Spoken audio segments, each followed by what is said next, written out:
Muy buenos días. Ayer tuvimos la fiesta de la Santa Cruz.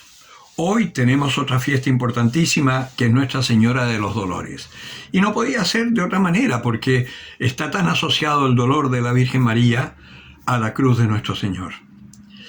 Los invito a reflexionar sobre el Evangelio de San Lucas del capítulo 2, versículos 33 a 35.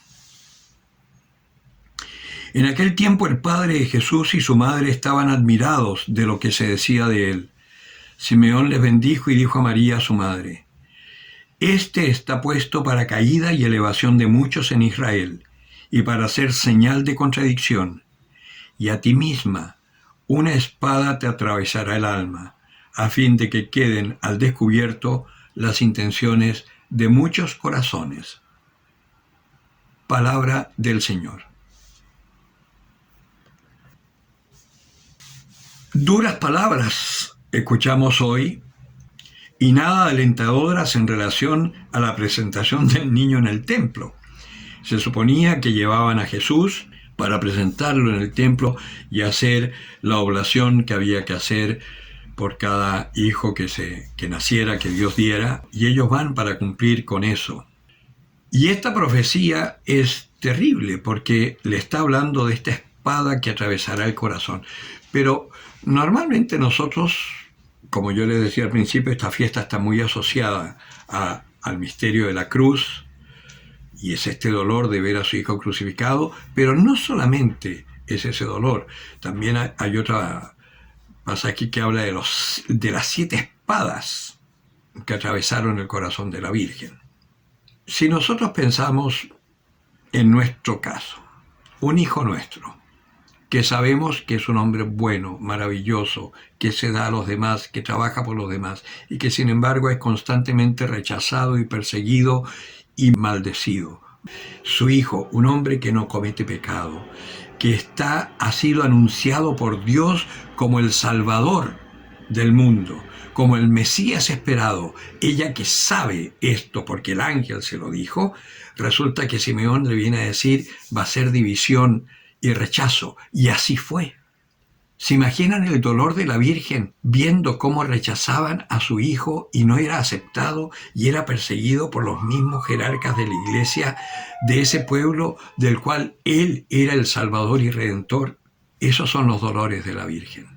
Dolores que con la resurrección vinieron a tomar un sentido perfecto, porque ella, acuérdense, hay un pasaje que los evangélicos no lo entienden, muchos, hay otros que sí, pero la gran mayoría de los evangélicos no lo entienden, que es cuando esta mujer le grita a Jesús: dichoso el seno que te tuvo y los pechos que te amamantaron.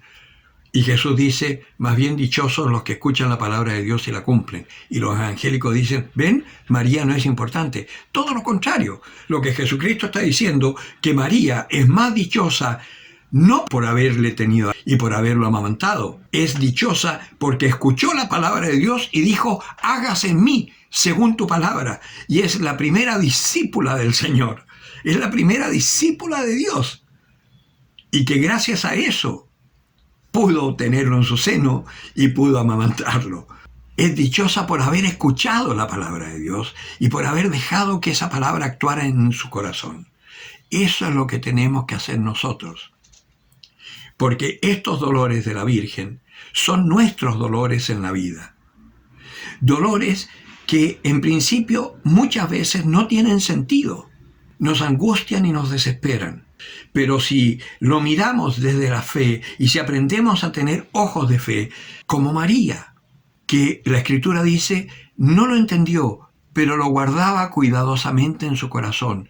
Hay muchas situaciones de vida que nosotros no entendemos, pero si las guardamos en nuestro corazón, más temprano que tarde, el Señor nos dirá el sentido de ese sufrimiento, de esa situación, y diremos, bendito sea Dios. Todo cuanto nos acontece para nuestro bien, en este caminar hacia el Señor.